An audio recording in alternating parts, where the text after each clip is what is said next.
Hello everyone. My name is Jennifer Malloy and I'm the CEO of the Royal University Hospital Foundation, and it's my pleasure to welcome you here this evening. As we gather here today, I would like to acknowledge that we are gathering on Treaty 6 territory in the homeland of the Dakota, Lakota, and Métis. We also recognize that the areas where we gather and work are historical gathering places for many other Indigenous peoples. Recognizing this history is important to our future and our efforts to close the gap in health outcomes between Indigenous and non-Indigenous peoples by knowing what the land and the traditional people of the land offer us. Tonight is an exciting night for women leading philanthropy, and it is because of you, our WLP donors, that we are able to award our sixth $100,000 grant this evening. Thank you for your dedication to women's health and research. Together with more than 130 members, we are transforming healthcare and creating a history of inspiring women. Thank you.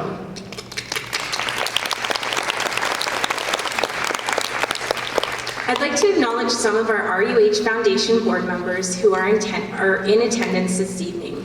Dr. Marilyn Bates, Daryl Bitts, Megan Dubois, Emmanuel Morin, and Kaylin Schrader. I would also like to welcome City Councillor for Ward 9, Bev Dubois. The success of a program like Women Leading Philanthropy is truly dependent upon a committed group of volunteers.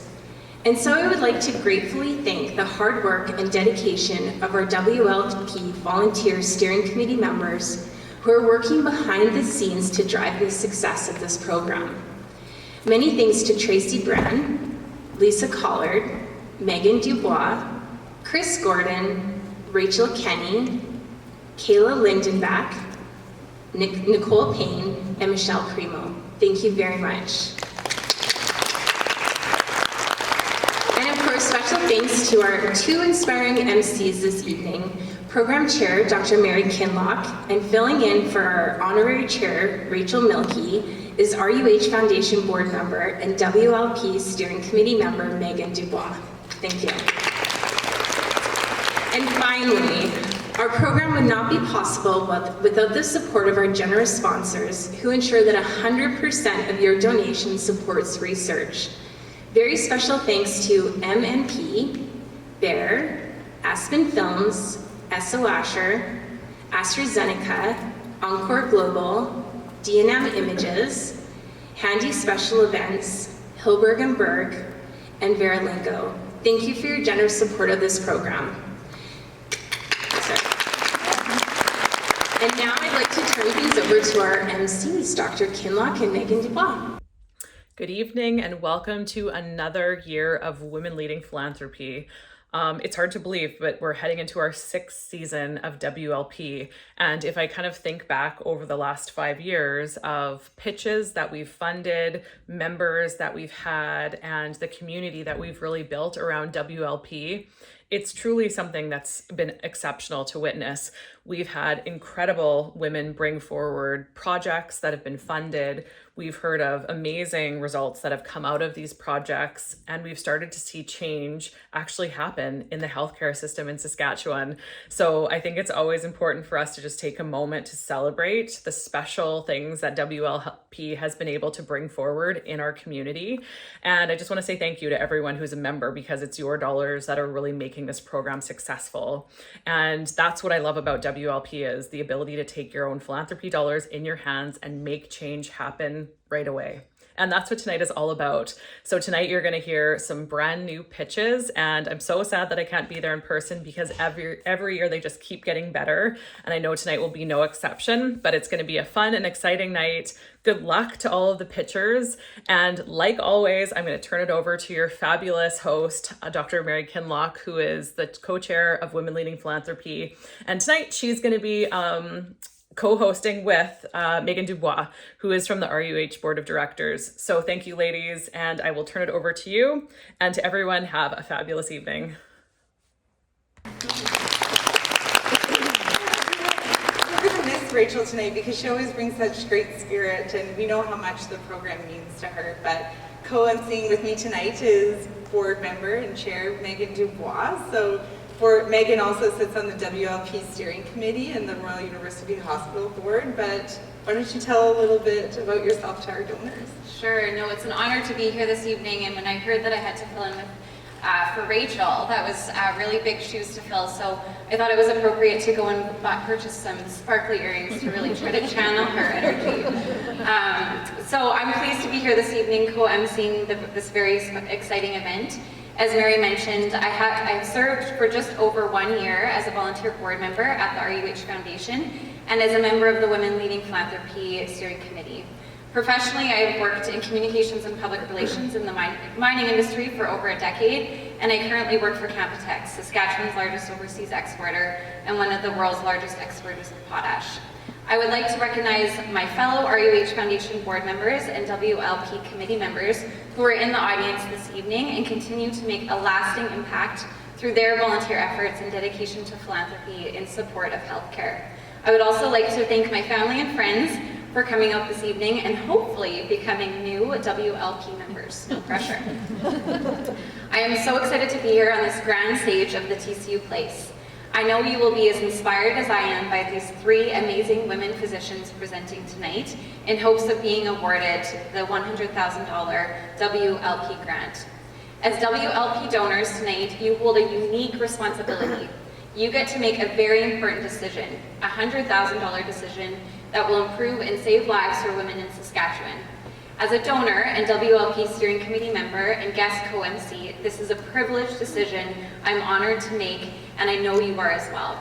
For many of you joining us this evening, it is the first time you will be voting to award $100,000 to transform healthcare for women and their families. There are also a number of guests joining us this evening who I know will be inspired by the accountability of WLP. Guests who are in attendance this evening will have the opportunity to sign up as donors and be able to cast their vote for the project they feel should be awarded the $100,000 WLP grant. More on this to come later.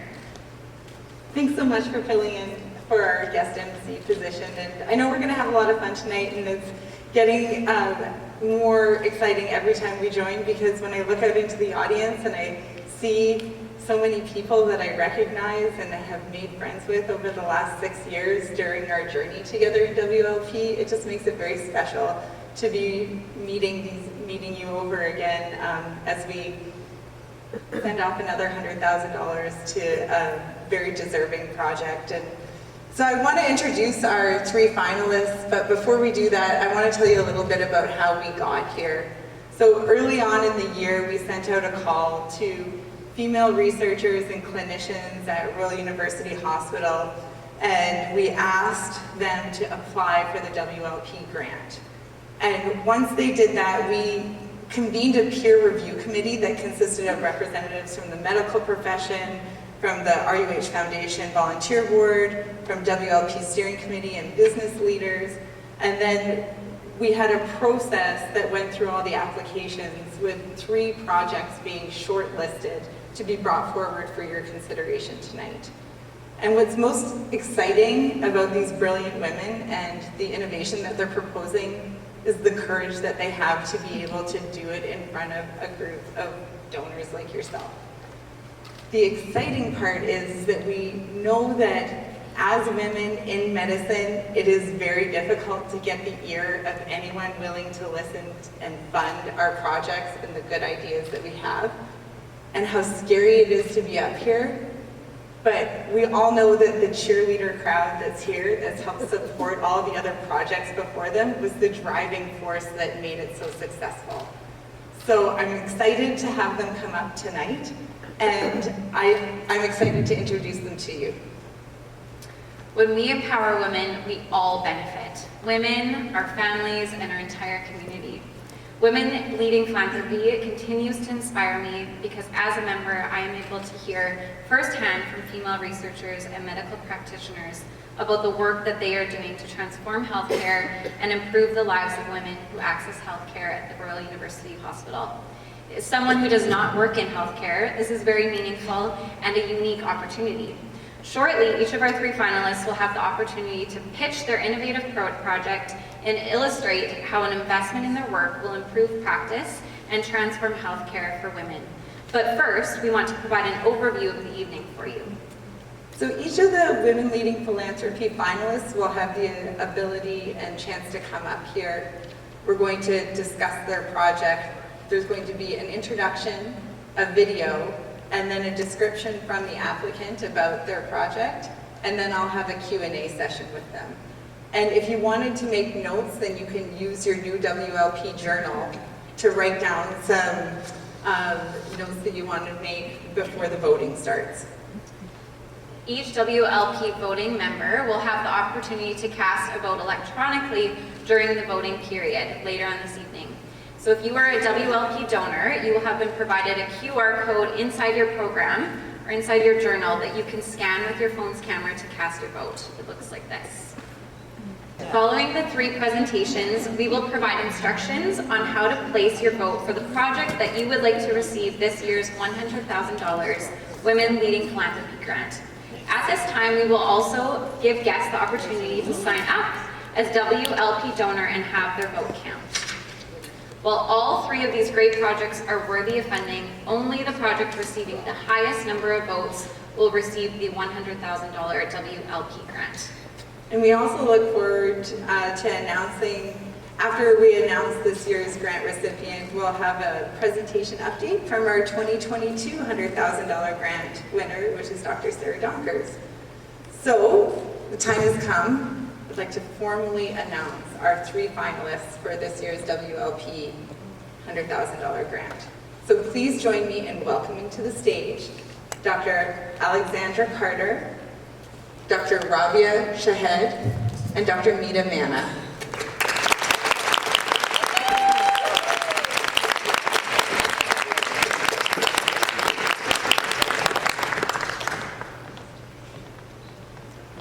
Thank you to each of you for being here this evening and for your passion and commitment to excellence and innovation in healthcare. As I stand here with these amazing, inspiring women, I can't help but reflect on how much of an impact on women's healthcare WLP has had in 6 short years. After this evening's grant is awarded, we as WLP donors have raised and invested $700,000 to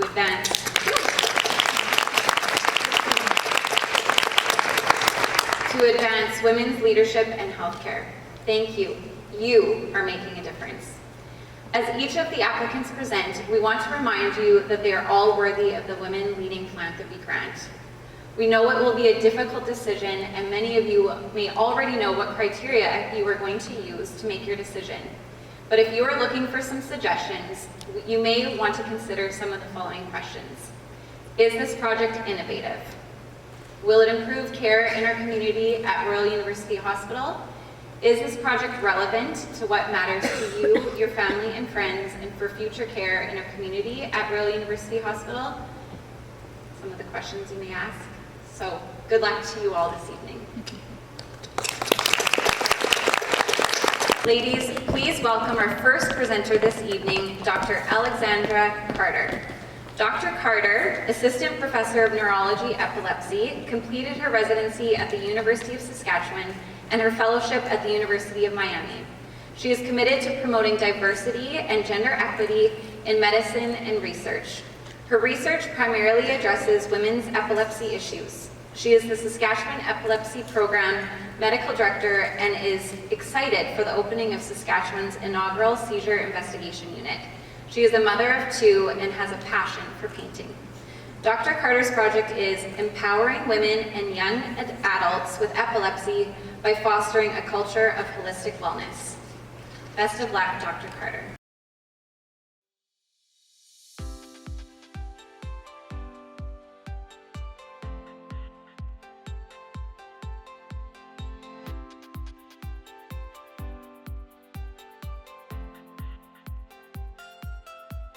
I'm Alexandra Carter. I'm an epileptologist here at the University of Saskatchewan and the director of the Saskatchewan Epilepsy Program. We hope to establish a comprehensive support program for people, all people affected by epilepsy, and particularly focusing on those who sometimes feel left behind, women and young adults. Epilepsy extends beyond seizures. It's truly about quality of life. We know that epilepsy is incredibly common, unfortunately, and it's one of the neurological diseases that has the most impact on quality of life for our patients. So funding for this project is going to facilitate the launch of two very special multidisciplinary projects.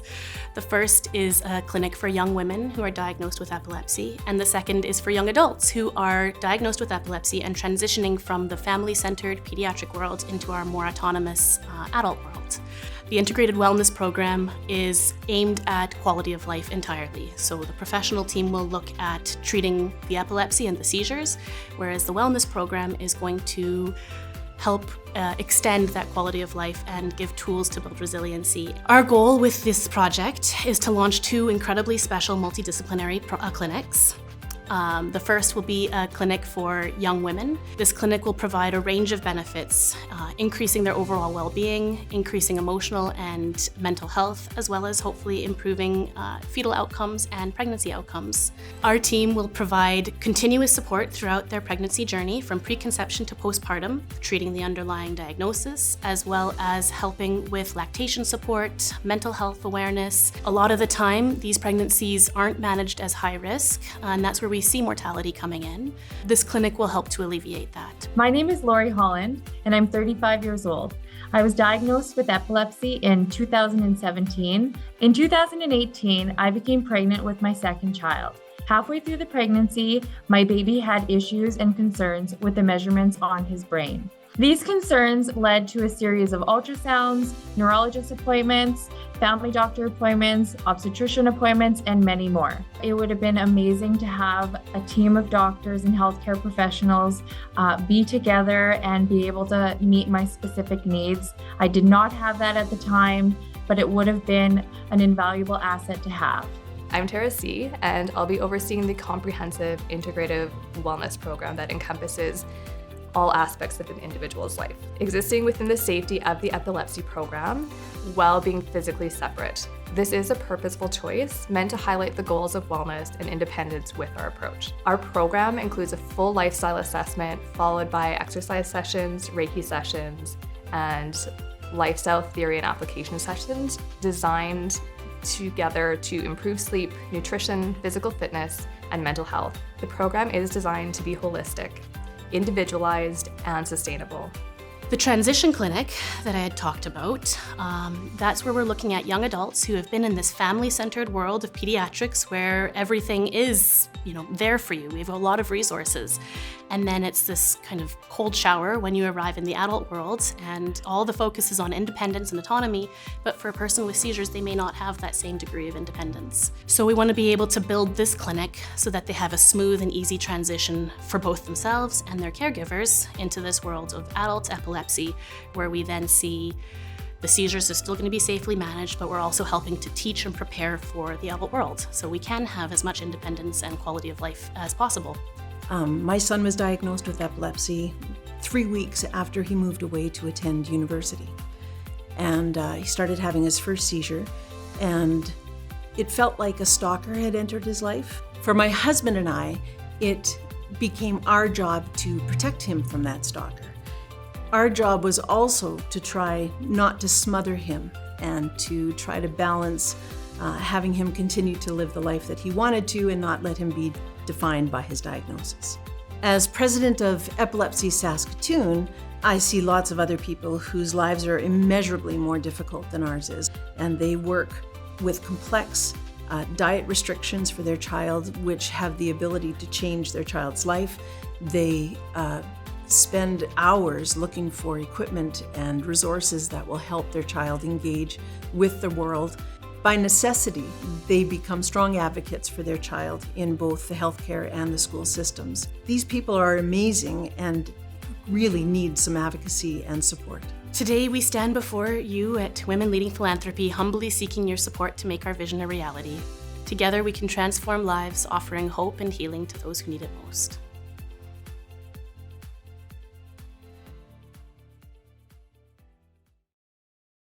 Thank you so much for having me here tonight. It's an incredible honor and a privilege to be able to present this project to you. It's something that I'm so incredibly excited about. Epilepsy is unfortunately way too common. You may not realize it, but you most likely know a woman who is affected by epilepsy and seizures. Epilepsy is isolating and stigmatizing, and it affects quality of life more profoundly than so many other neurological disorders. And this is because it affects women in the prime of their life. So just when you thought you were going to launch that new career, start a new job, start a new degree, transition into motherhood, you have a seizure, and now suddenly you're not driving. You're not having that ability to build financial independence, and you don't have that same caregiving role that you thought you would be able to provide in the way that you thought you could provide it just yesterday. So we are a multidisciplinary team of women who are looking to treat our patients as people first.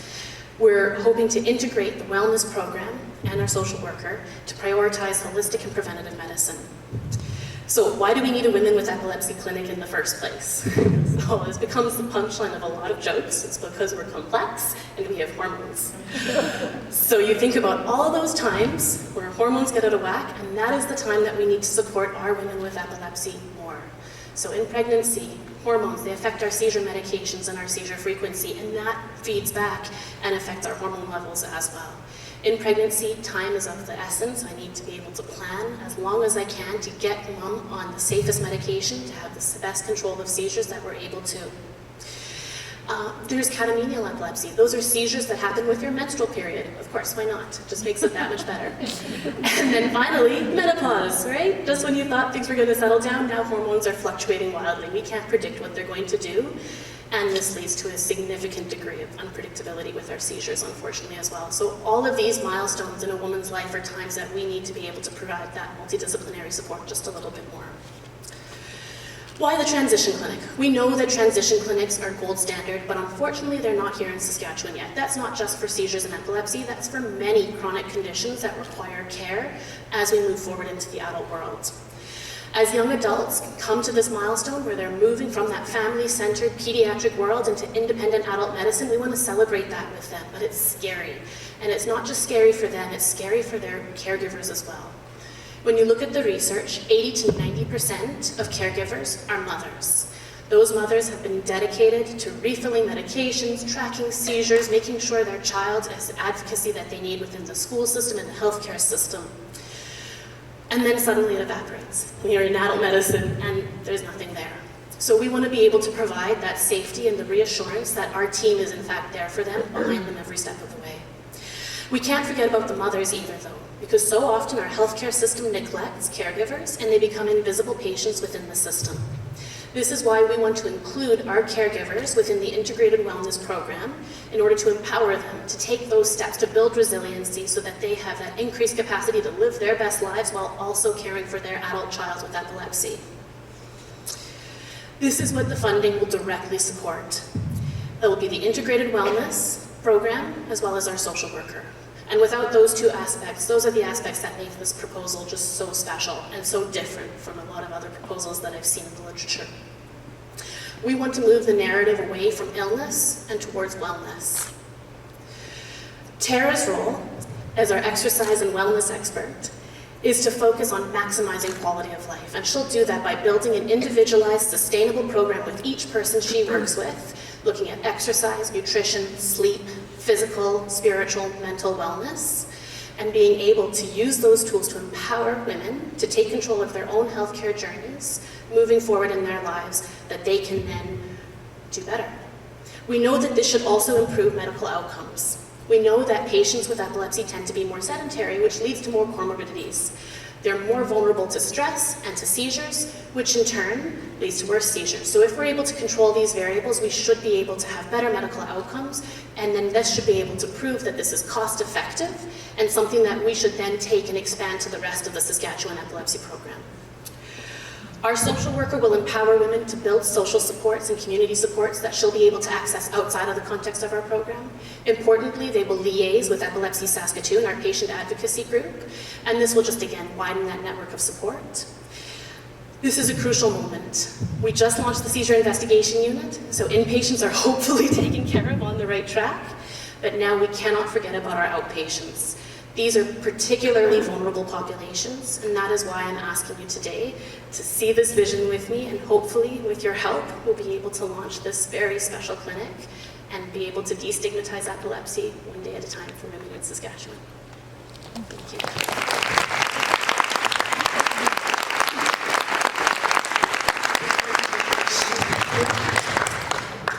Thank you so much, Dr. Carter. I am so impressed by the fact of that idea of wellness instead of illness, and talking about how, we're not talking about expensive machines, but we're talking about people's quality of life.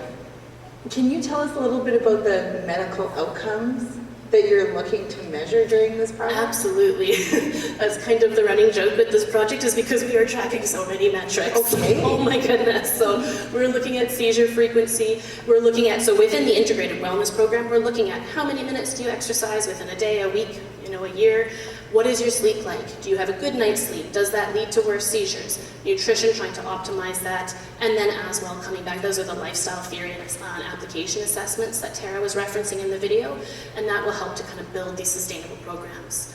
On the medical side, we're looking at seizure outcomes, so seizure frequency, if we're having breakthrough seizures, if we're drug resistant or not, requiring surgery, and whether or not we're adjusting anti-seizure medications, how frequently those need to be adjusted. How often patients are presenting to emergency. Are they presenting less because we're having less breakthrough seizures, we're refilling our medications more, and really just seeing how all of that tracks together, because a person as a whole, we can't isolate. It sounds like this project provides its own feedback loop, so that you're going to be gathering that data and now producing your own gold standard pathway for the patients of Saskatchewan. It would be very exciting, absolutely. We're also comparing this to how it was before. So we're going to be looking at, so starting the clinic for the 2 years that we would have in order to track these metrics. We're also then going to take from the time I started practice in 2018 until 2023, I guess, and we're going to see what outcomes were like at that point. Okay. So in pregnancy specifically is one of my main interests, and then as well through all of the rest of the populations we look at. We're also looking specifically at caregiver burnout, and if we're able to reduce that, again, through the integrated wellness program.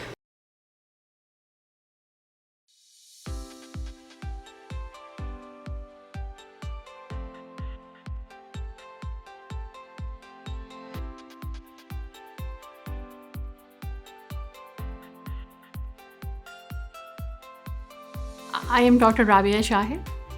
I am a general internal medicine specialist based in Saskatoon. Patients with cancer are more likely to develop diabetes as compared to patients without cancer. Management of the diabetes is challenging. It is one of the most challenging diseases that we encounter because it needs day-to-day, meal-to-meal management. When patients with diabetes are diagnosed with cancer, it gets more complicated. Poor diabetes control can make it harder for the cancer medications to work. It increases the likelihood of cancer coming back. It also leads to the lower chance of surviving cancer. Certain medications used for the cancer treatment can cause blood sugars to go up. And when they are getting treatment for the cancer medications can weaken their immune system further. In our study, we will listen to the patients and find out what problems and challenges they are facing. We are going to develop a standardized pathway to help them with their challenges during the cancer treatment. In this pathway, patients will be referred to the diabetes team as soon as they get the appointment with the cancer center. They will have regular communication with their dietitian, diabetes physician, and diabetes nurse educator. We will monitor their diabetes as soon as they start the treatment. We will screen them for depression. We want to develop a personalized, patient-centered approach where we help the patient in the area that they are struggling with. This project will not only transform care for breast cancer patients. In the future, this model can be used for the model of care for all patients who have diabetes and getting treatment for the cancer. Hi, my name is Nicole Soroka. I'm 38 years old. I was diagnosed with triple-negative breast cancer in September of 2022. On my last chemotherapy treatment in February of this year, my blood sugars were higher than normal. However, treatment went ahead. Later that night, I decided to borrow my father's glucose monitor to check my blood sugars, and they all only read high. had I not had that person in my family or that connection or knowledge that there's something not right here, I would have never known to check my blood sugars. And cancer treatments and blood sugars often have the same side effects of that feeling dizzy and being sick and tired and fatigued, and even shakiness can all be both symptoms. And had I not checked my glucose levels that night, I'm not sure where or what would have happened. And I believe that with this pathway, we can have those early detections in place for women so that they are followed more closely. I'm Shahid Ahmed. I'm a medical oncologist at the Saskatoon Cancer Center and professor at the University of Saskatchewan. I'm also academic director for the Saskatchewan Cancer Agency. The diabetes and breast cancer have a strong relationship. These are the two common diseases that we see commonly together, and about 20 to 25% women with breast cancer could have diabetes depending upon their age and the type of breast cancer. And unfortunately, there's a negative relationship between the breast cancer and the diabetes. Diabetes is not only the risk factor for breast cancer, but it also increases the risk of relapse. And I believe this work that we are collaborating with oncologists, diabetes specialists, that would be an important step to improve the care of this woman. So I think using a personalized approach, tailor the approach according to the needs of women, it's a very strong component of this work. And certainly it will be important to apply into the other types of cancer and improve the well-being of our patient with both early stage and advanced cancer. We sometimes, a healthcare provider, get so focused on our specialty that we don't see the person as a whole. With this project, I am hoping that we can bring all the healthcare providers together to provide this holistic approach to these women who are struggling with two diseases, diabetes and cancer.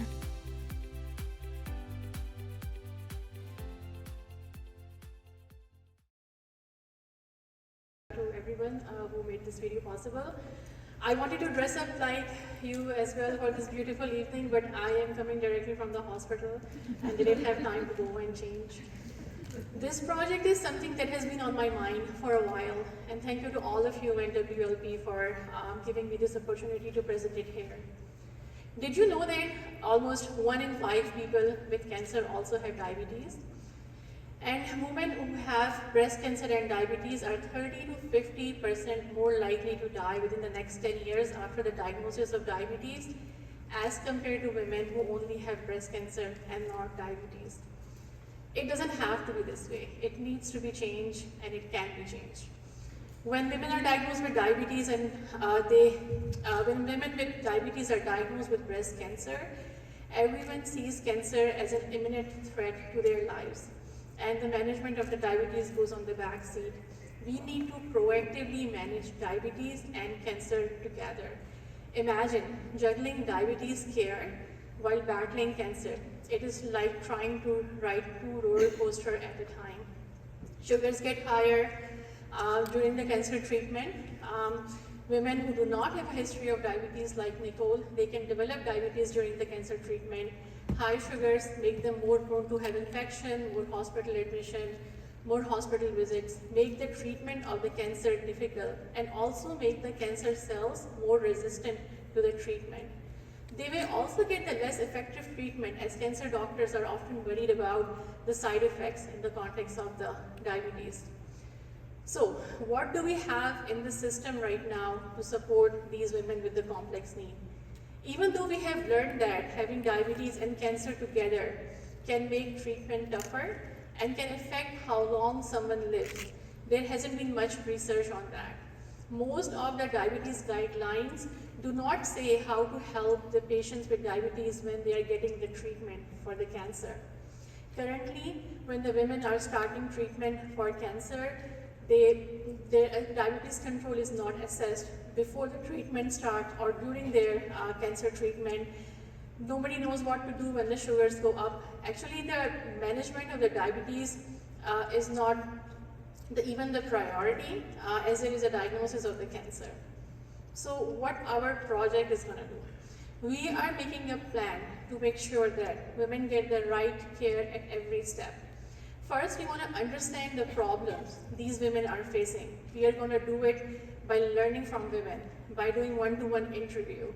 And we are going to create a new knowledge. And this knowledge will inform us to create a pathway, a roadmap to provide standardized care. We will create a pathway so women will be assessed for diabetes control before the start of their cancer treatment. Throughout their cancer treatment, they will be screened for depression. We will provide them with cancer and diabetic specific teaching and education materials. We will have cancer doctors, diabetes specialists, dietitians, nurse educator, all at one platform. So the healthcare providers are connected and not working in silos. We will create a standardized approach to make sure women are getting the right treatment and a follow-up at the right time with the right people so they do not fall through the cracks. Implementing pathways are much harder. Successful implementation of care pathways requires significant amount of effort and strategy to ensure it is doing what it is supposed to do. We will create a pathway, we will test it along the way, we will see what is working, what is not working, why it is not working, and how we can change it. There is a huge gap in the care of these women. They are falling through the cracks. We need to change this. And whenever we are making a change at a system level, we cannot do it without resources and help from people like you. It also has a research component, so if the study will be publishable, and it will not only change the life and the management of the women with breast cancer in Saskatchewan, but also in Canada and all over the world. And as I said that most of the diabetes guidelines internationally does not address this specific population. So this model and pathway could be hopefully used in the future to treat diabetes and with any other cancer. Thank you.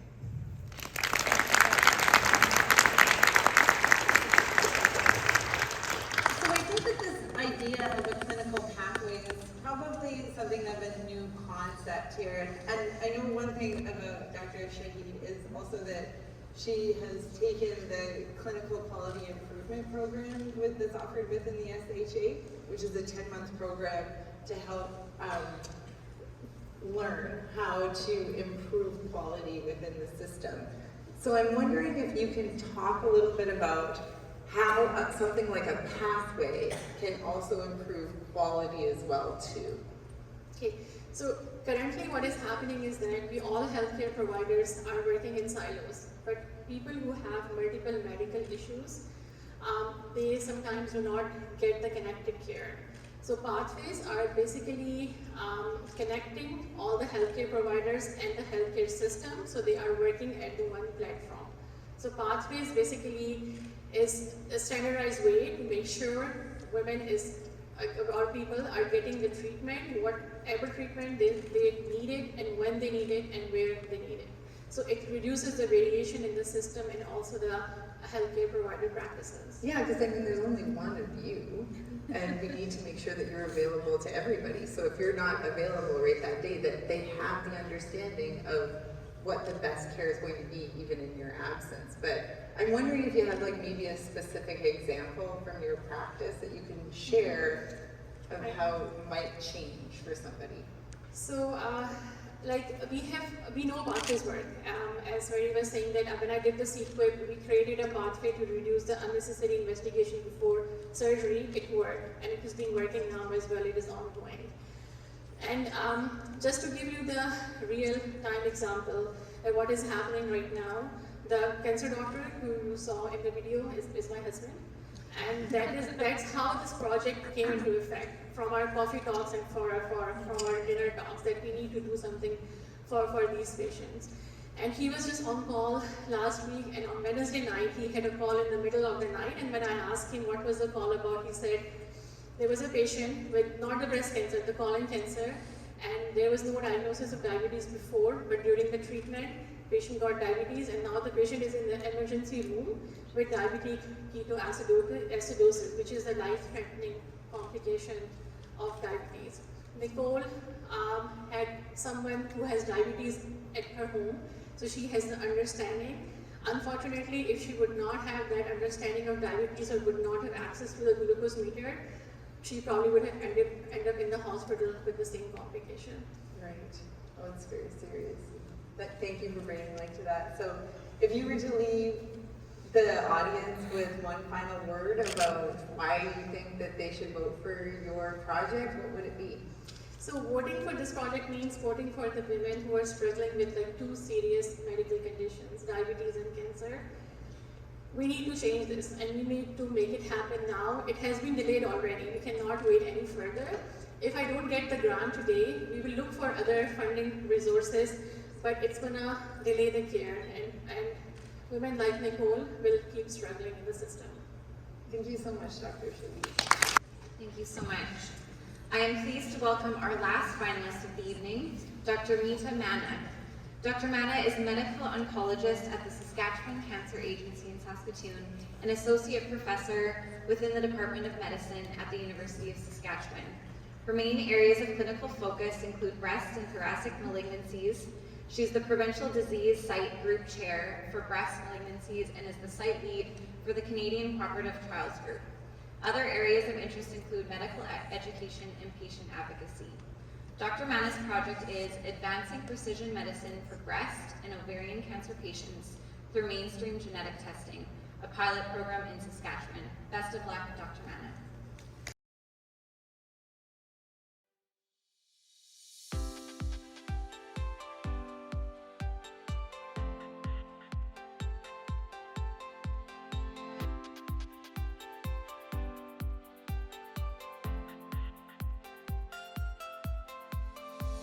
Hi there, I'm Dr. Meeta Manna, a medical oncologist at the Saskatoon Cancer Centre. As a provincial disease site lead for breast malignancies here in Saskatchewan, I've seen the faces and stories of countless women battling breast cancer. It's a fight that touches 1 in 4 women in North America. At the same time, ovarian cancer casts a shadow as one of the most formidable gynecological foes. Now let's unravel a bit about what causes cancer. While some causes are linked to things around us, like chemicals and smoking, genetics can also play a role. So imagine this. Think of your body as a puzzle book. Each piece in the puzzle is a gene, a tiny instruction that makes you who you are. Sometimes these genes can have little changes in them, like a typo in a book. These changes, called mutations, can increase the chances of certain cancers like breast or ovarian cancer upwards of 60 to 80%. Genetic testing is like reading the pages of your puzzle book to see if any of these changes are present. So if a woman is identified to have a genetic mutation, such as the BRCA mutation, then it allows a patient and their clinicians to make informed treatment decisions. For example, this could mean having a double mastectomy rather than breast-conserving surgery, or the addition of targeted therapy, or even having a loved one initiate early screening with MRIs or having preventative surgeries performed. Hi there, my name is Krista, and I'm a breast cancer survivor. Being diagnosed with cancer is already difficult, and then having to wait years for genetic testing, it's like running a marathon of stress. But do you know what would ease that stress? Spotting those mutations early, that's the key. My journey with breast cancer took me through several surgeries, one of them being a lumpectomy, and then 3 years later, a bilateral mastectomy, before I found out that I was BRCA mutation positive. Then underwent a 3rd surgery for a double mastectomy. Imagine if I'd have known about that mutation sooner. I might have been spared those surgeries altogether. And think about my children. Mainstreaming could bring them answers sooner, revealing their risks for cancer. Patient mainstreaming isn't just a solution, it's a lifeline. It's understanding the urgency, offering a path to swifter answers and better care. Quick testing means rapid solutions, prompt treatments, and more moments to cherish. It's reclaiming control over their situation. We're not just talking about tests, we're talking about moments to savor, to fight, and to live. Patient stories like these embody the essence of what we are unveiling: mainstreaming. It means that your cancer doctor, like myself, can order genetic testing directly for you. We're therefore bypassing the need for separate pre-test genetic counseling and thereby streaming the path to knowledge. Our aim is swift access to crucial information that can guide decisions and improve outcomes. Waiting times, which were once measured in years, will soon be reduced to a matter of months. Time is precious, and mainstreaming recognizes that. The beauty of mainstreaming lies in its simplicity. If a mutation is found, we then connect you with experts like Tara, who will guide you through the genetic landscape. Hi there, I'm Tara, genetic counselor at the Royal University Hospital. Mutations in genes like BRCA drastically increase the chance of breast and ovarian cancer. Right now, getting tested for these mutations is measured in years for women in Saskatchewan. And that delay greatly affects their treatment options and maybe even changes their lives. And that's why we're here, to make a change. Waiting to spot these mutations can have huge consequences. Information is powerful, and knowing if these mutations are present may impact surgical and treatment decisions, as well as impact screening for family members. With mainstreaming, we are right here to help. Think of us as your genetic guides. We'll help you understand your risks and explore personalized choices. This is a journey of patient empowerment. It's about harnessing information, about putting patients at the center. Mainstreaming isn't just a step forward, but it's a leap towards a brighter horizon for cancer care in Saskatchewan.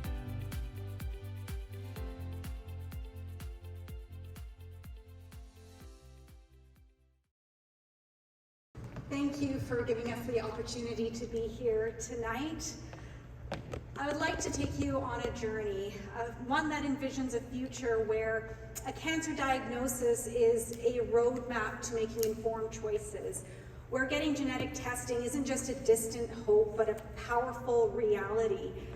Welcome to a new perspective on the care for breast and ovarian cancer, where precision-based personalized medicine takes center stage for women here in Saskatchewan.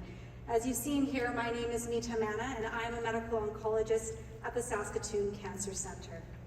And I'm Tara Scriver, a genetic counselor at the Royal University Hospital. We are here today to talk about our pilot project for Saskatchewan, advancing precision medicine for women with breast and ovarian cancer through mainstream genetic testing. How many of you here know someone who has faced the battle against cancer? Please feel free to raise your hands. And of that, how many of you know someone who's battled breast or ovarian cancer? And I know some brave faces here are battling it as we speak. We know that with genetic testing, it's going to empower women in the future. We know that this is a relentless disease that not only affects the patient themselves, but also their loved ones and their support network. So I want you to imagine this. This is the current pathway. A loved one is diagnosed with breast cancer, and because of her strong family history, she is referred to meet with a medical geneticist. She gets a letter in the mail saying that it's going to take a couple of years before she is seen. Fast forward 4 to 5 years, she then is able to sit down with a genetic counselor like Tara, then go for blood work and get her testing performed. She then meets with Tara again about 3 months later to review the results. This delay in testing means that crucial decisions are on hold, and that time is slipping away.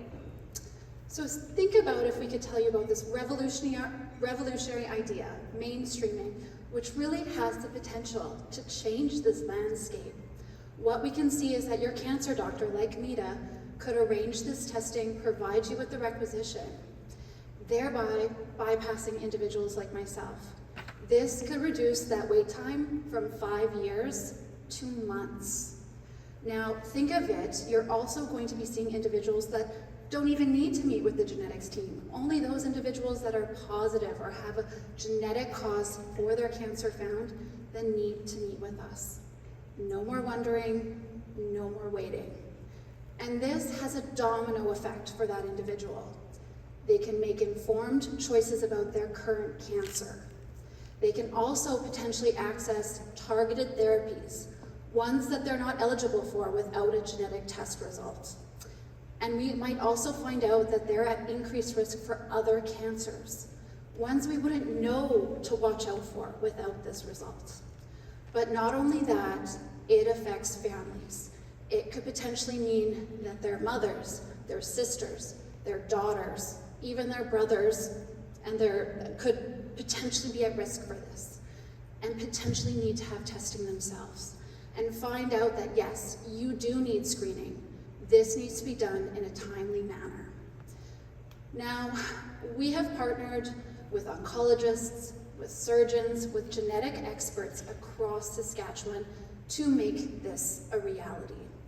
We plan to look at both prior to and during implementation and really assess things like the access wait times. Is it altering surgical management? Is it altering access to these targeted therapies? And not only that, cost savings to our healthcare system.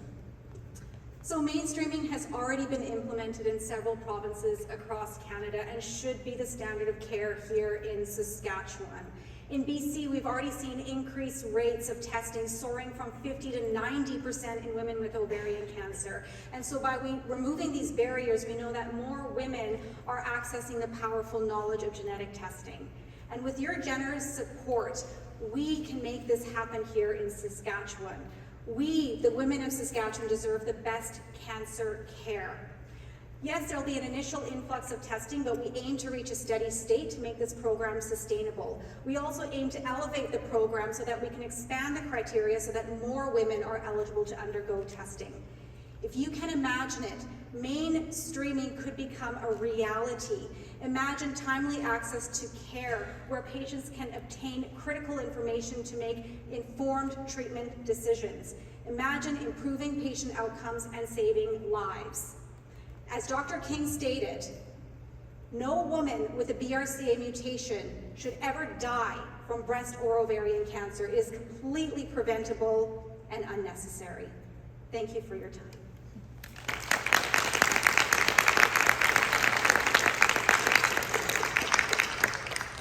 Thank you very much.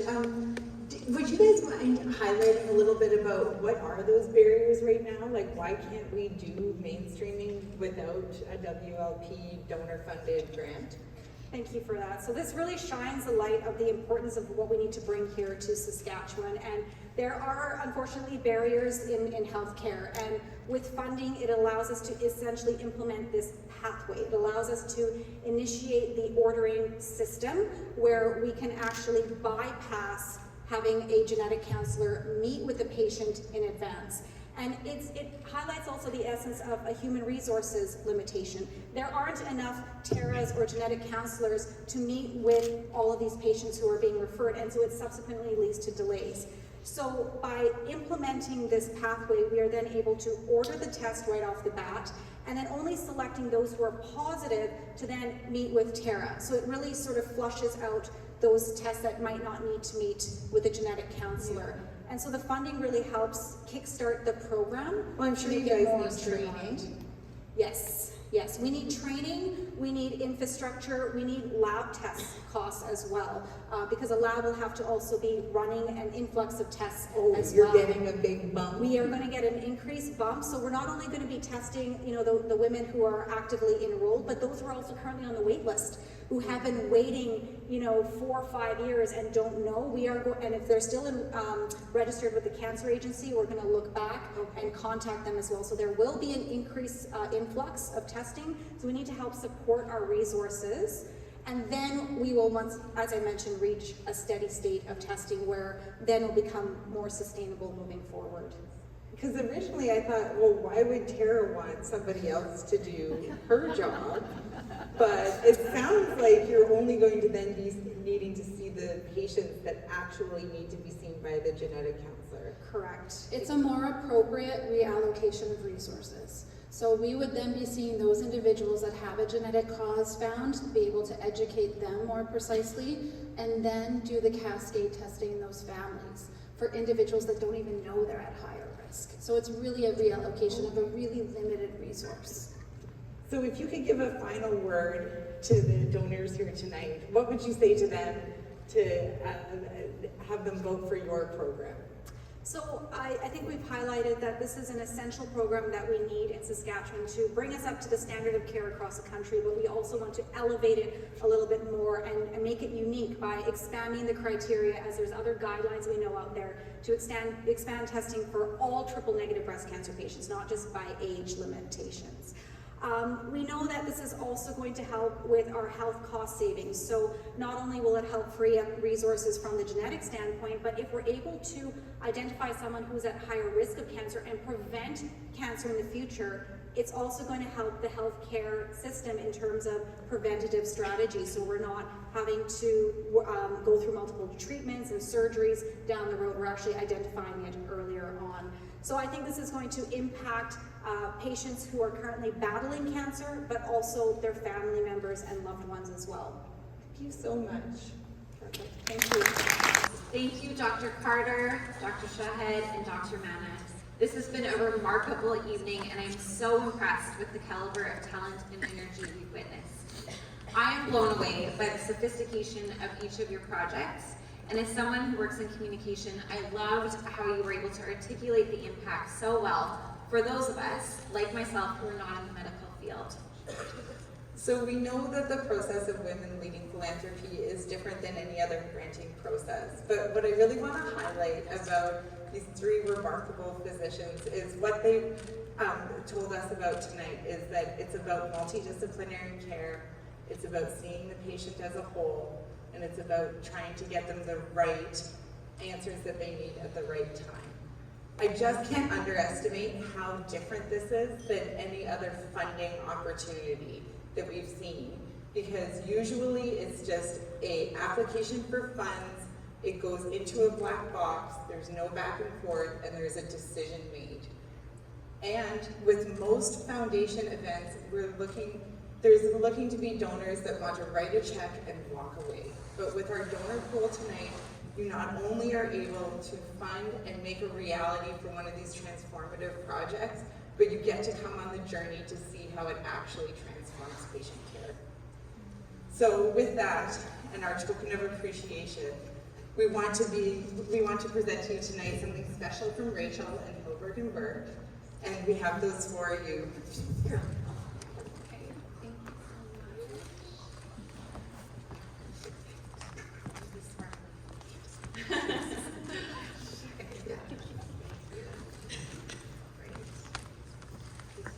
So thank you very much. We all know that you guys are worthy of the $100,000, and we wish that we could give away 3 of them tonight. But thank you so much for presenting your projects to our donor group.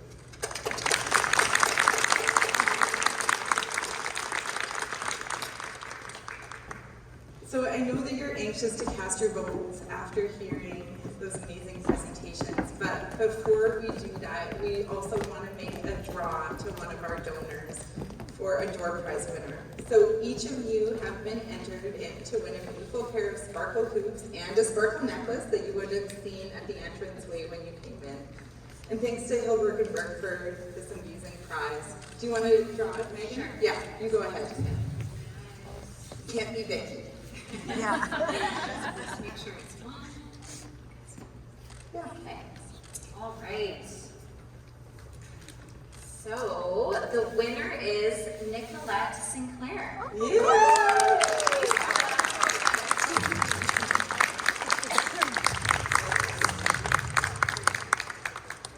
Oh, perfect. There we go. We hope this gift adds a little, even more sparkle into your life. You can wear it with your scrubs and your lead as radiologist.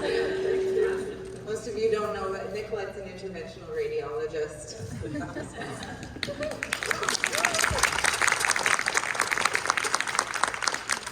All right, so now is the time that we've all been waiting for. It's going to be the time to choose your 2023 Women Leading Philanthropy $100,000 grant recipient. So if you are not currently a donor to WLP and you want to join us and have your vote count, please raise your hand and the RUH Foundation staff member will bring over a registration form and a voting card to you. And if you can make your commitment with a single high impact donation of $1,200 or $100 a month, and with young philanthropists under 40 at $500 or $50 a month, $600 annually or $50 a month. And remember that your charitable tax receipt will be provided for your full donation. So you guys probably have already done this, but if you haven't, please scan your QR code now and cast your vote for the project you are selecting to be the $100,000 WLP grant recipient. So you're going to have the option of number 1 for Dr. Alexandra Carter, number 2 for Dr. Rabia Shahed, and number 3 for Dr. Mita Manna. And once your vote has been entered, you will see a green check mark with the word sent, indicating that your vote has been counted. So I think that you and I need to vote too, don't we? Okay, let's make sure our votes get counted, because we are donors. Thank you for casting your vote and for being with us tonight. As we just experienced, WLP empowers women to determine how their donation dollars will be invested. This is your program, and this is a chance to use your voice to make real change in healthcare for women and their families. Shortly, we will be announcing the $100,000 grant recipient, but before the grand finale, we want to provide you with an update from last year's grant recipient. We are excited to hear about how the support received from WLP donors is transforming healthcare and how the project and its team members have been able to move forward. Please welcome the 2022 Women Leading Philanthropy Grant recipient, Dr. Sarah Donkers, representing the project titled New Hope in MS, promoting functional neurorecovery through early intervention. Good evening, ladies. I remember this event all too well from last year, but good news is mostly for the energy and the excitement, and I feel it again in the room this evening. It truly is a wonderful initiative, and amazing things happen when we get a group of empowering women in a room together, so thank you.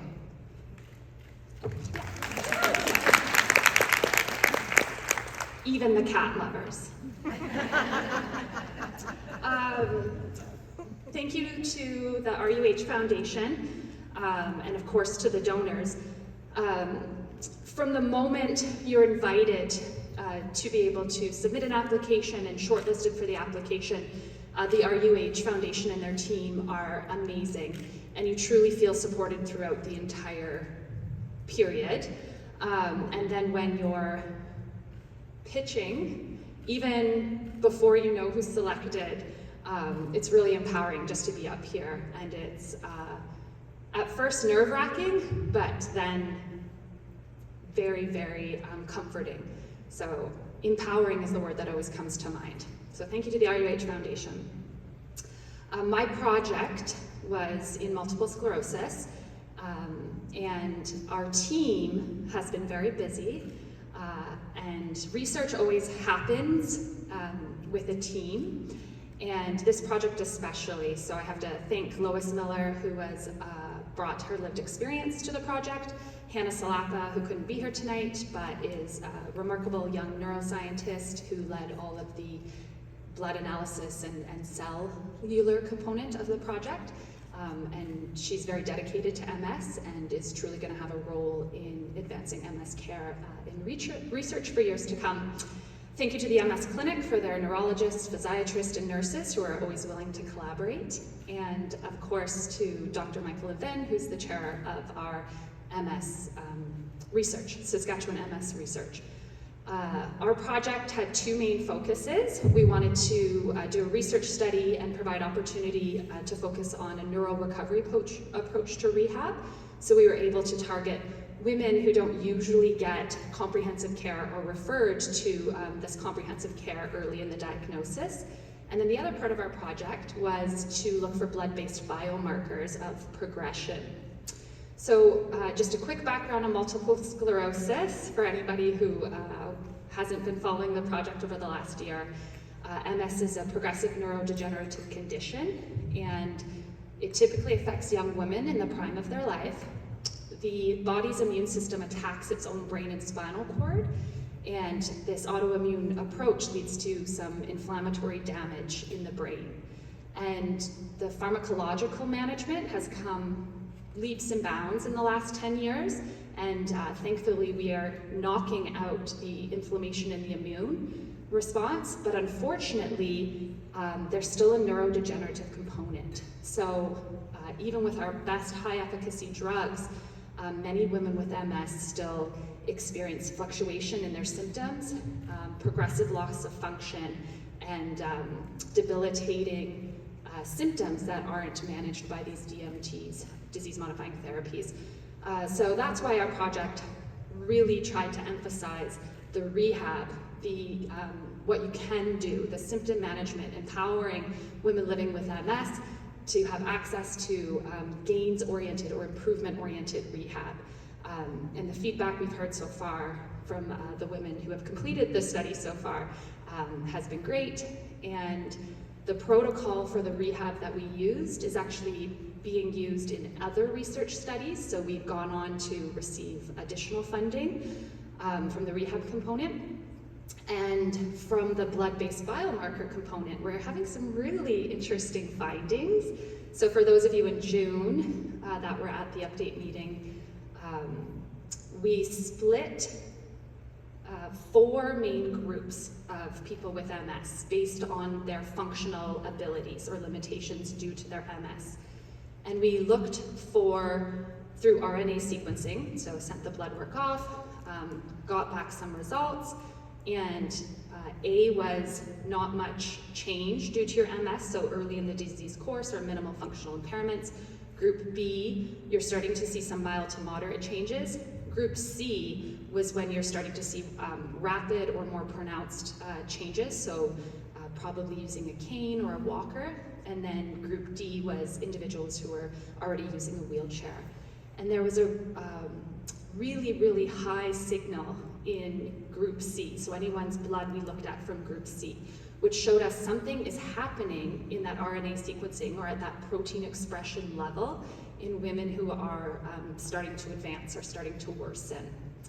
And since the June meeting, we've done some pathway analysis to find out that those proteins are related to neurodegeneration and to the immune response, which is exciting, but also links to MS as a condition. And we've actually narrowed it down to 2 potential proteins that we are doing more blood sample analysis on. And one of the reasons this is so exciting is a blood test is a lot more sensitive than a clinical test. So we might be able to see signs of progression sooner, which means we can intervene sooner in everyday clinical practice. So the study is still ongoing, the blood analysis is still ongoing. We're also going to analyze the blood samples from women who have participated pre and then post the rehab intervention, so we can see if our rehab intervention is making a difference on any of the blood-based biomarkers. By the end of this, we would have analyzed over 100 blood samples, and we've partnered with the Mayo Clinic in the States, who's going to do a similar protocol to see if we can verify those findings in different sites. So really, really exciting stuff. And it wouldn't have been possible without your guys' support, so thank you. I was reflecting on what these lovely ladies opened with this evening about how this project is leading to changed care, improved care, leading to improved quality of life. And as a recipient of the WLP award, I can factually say that is what's happening. And this $100,000 sometimes seems like a small amount of money in the healthcare world or in the research world, but it's not just that $100,000. It is empowering women to bring their ideas forward. It's allowing the women, even the pitches tonight, congratulations ladies, those were all fabulous, fundable projects, and I'm really excited for all 3 of you. But having these conversations start the wheel spinning regardless of who pitch is selected this evening. And your money goes on to help us secure other funding. And so, yeah, take pride in that. And thank you. We're so proud that you're one of our winners and that you exemplify so much about what Women Leading Philanthropy is doing and establishing that seed funding, and that you're growing into a researcher and a clinician that is changing the face of healthcare within RUH for patients and for their families. So I'd like to take a moment to remind the audience that there are other past Women Leading Philanthropy finalists and winners here tonight who've previously experienced the process from the presenter side of things, who believe in this program, and who continue their journey with Women Leading Philanthropy as a donor. So with us tonight are previous finalists of Dr. Oksana Prokopchuk-Gok and Dr. Do you want to stand up? No? Yes? and Dr. Jen Brown-Broderick. And I didn't see Laura. Is Dr. Laura Hopkins here? She gave her regards. We were the award. Okay, so 2 out of the 3. Okay. And who do we have? Brittany Ellis is here too. Hello. So that have continued to support the program, and we're very grateful for that. So thank you so much for the work that you've done through Women Leading Philanthropy and the transformative care. Sarah, I just want to say it was so great to be able to hear firsthand how much you've been able to accomplish in 12 short months. We were all so inspired by you and your team, and it feels like yesterday we were just up on the stage, and how neat it was. For those of you who haven't been on the WLP journey before, a neat part of it is that not only do you get to vote and select and be part of the initial pitch, but then you also get to hear updates throughout the year. And so when Dr. Sarah shared with us just at our last update meeting sort of some of that groundbreaking research, it was really so moving and so touching. And some of you may have heard the story before, but I do want to just mention it again, that after the 2020 voting meeting, RUH Foundation received a call from a donor who was so moved by Dr. Barrowald's project that she felt compelled to fund it. So that was a project that hadn't received the $100,000, but someone in the audience said, no, that needs to be funded. And so we just want to thank you again to Deb Fidel for making that a reality. And please reach out to the RUH Foundation if you want to learn more about how you can further healthcare at RUH, or perhaps fund one of the other projects, the unsuccessful projects this evening. So now is the time we've all been waiting for. The votes have been tallied. Thank you to Dr. Alexander Carter, Dr. Rabia Shahed, and to Dr. Mita Manna for being here tonight and for sharing your vision for the future of women's healthcare with our amazing Women Leading Philanthropy donors. It has been an inspirational evening. I am so proud to be part of this program. So good luck to all of you. You all did an amazing job. Thank you so much for being part of this evening. So what usually happens is that I open the envelope and then Rachel is usually the one who reads it. Okay, so Don't forget me, we need a drum roll. Oh, yes. See, so we're gonna have, I lost where we are, but okay. The winner, as determined by our WLP donors of the 2023 $100,000 Women Leading Philanthropy Grant is...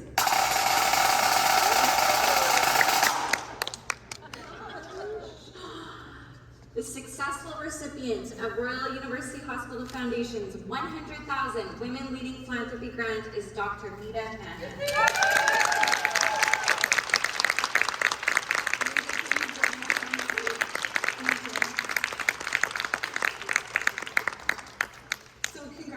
Once again to all the finalists. You've given us a truly unforgettable evening and demonstrated the power of Women Leading Philanthropy. And to Dr. Mita Manna, as WLP donors, we are excited to invest in you and your project, and we look forward to seeing the positive change that will come thanks to your commitment and hard work. And we'll see you in January for your first project update. Congrats again.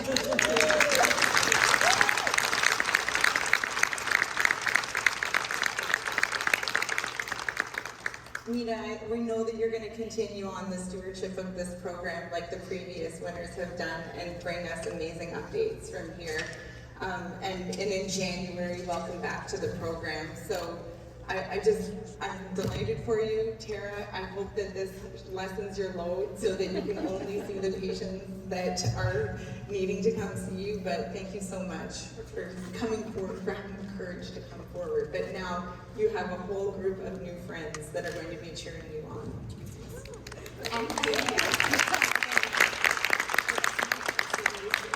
And I continue to be so impressed by the women we have in our community, the expertise, passion, and commitment to making a difference. Whether you are in the health field or a member of WLP, it is so inspiring. So, ladies, this brings our formal part of the evening to a close. And thank you so much for being here, but I encourage you to please stay and celebrate your amazing contribution to advancing healthcare for the women of Saskatchewan with some refreshments and networking at the back of the stage. As we leave tonight, let's remember how we as WLP donors are transforming healthcare, not only for ourselves, but for women and their families in the community and beyond. So your WLP donation demonstrates your commitment to this transformation of women-led healthcare and the initiatives at RUH Hospital. So invite your friends, your sisters, your mothers, your colleagues, and your neighbors so we can continue to empower women and transform healthcare. Together we have raised $700,000. So thank you again for coming tonight, and we look forward to seeing everyone again in January. So like Dr. Mary said, please join us for a celebration reception on stage, and don't forget to leave your name tags at the registration table on your way out. Okay, good night.